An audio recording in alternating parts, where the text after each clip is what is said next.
ആരെങ്കിലും കുടിച്ച മദ്യത്തിന്റെ ബില്ല് താൻ കൊടുത്തിട്ടുണ്ടെങ്കിൽ അത് മുരളിയുടേത് മാത്രമാണെന്ന് വർഷങ്ങൾക്ക് മുമ്പേ ഒരു അഭിമുഖത്തിൽ മമ്മൂട്ടി പറഞ്ഞിട്ടുണ്ട്. ഇപ്പോൾ ഈ സംഭവത്തിന് താൻ സാക്ഷിയായിരുന്നു എന്ന് പറയുകയാണ് നടനും ഡബ്ബിംഗ് ആർട്ടിസ്റ്റുമായ പ്രൊഫസർ അലിയാർ. മമ്മൂട്ടിയുമായും മുരളിയുമായും അടുത്ത ബന്ധം സൂക്ഷിച്ചിരുന്ന പ്രൊഫസർ അലിയാർ ഇരുവരും തമ്മിലുള്ള പിണക്കത്തിന് കാരണം എന്താണെന്ന് തനിക്ക് അറിയില്ലെന്നും രണ്ടുപേരും അക്കാര്യം തന്നോട് പറഞ്ഞിട്ടില്ലെന്നും പറയുകയാണ്. മുരളിയുടെ മദ്യത്തിന് മമ്മൂട്ടി ബിൽ നൽകിയതിന് താൻ സാക്ഷിയാണെന്ന് അലിയാർ പറയുന്നു. അവർ തമ്മിലുള്ള പിണക്കത്തിന് കാരണം എന്താണെന്ന് എനിക്കറിയില്ല.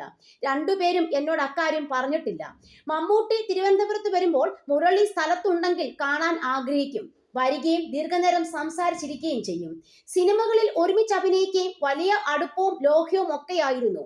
ഒരു സമയത്തെ എന്തോ പറഞ്ഞ് ഒരു സൗന്ദര്യപ്പിണക്കത്തിന്റെ പേരിൽ തെറ്റി.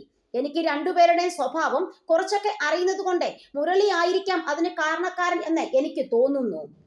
ചിലപ്പോൾ ചില അഭിപ്രായങ്ങൾ പറയുമ്പോൾ തെറ്റിദ്ധാരണ കൊണ്ട് അകൽച്ച സംഭവിക്കാം. അങ്ങനെ എന്തോ ഒരു ധാരണാ പിശക് വന്നതാണ്. പക്ഷേ മുരളിയുടെ ഭൗതിക ശരീരം അവസാനമായി തിരുവനന്തപുരത്ത് സെനറ്റ് ഹാളിൽ വെക്കുമ്പോൾ മമ്മൂട്ടി എറണാകുളത്ത് നിന്ന് വന്നു. അദ്ദേഹം വരികയും അന്തിമോപചാരം അർപ്പിക്കുകയും ചെയ്തു. അത്രയും ഇഷ്ടമായിരുന്നു. മാത്രമല്ല, മുരളിക്ക് നാഷണൽ അവാർഡ് കിട്ടിയപ്പോൾ നാട്ടിൽ ഞങ്ങളൊരു സ്വീകരണം സംഘടിപ്പിച്ചപ്പോഴും മമ്മൂട്ടി വന്നെന്നും അലിയാർ പറഞ്ഞു.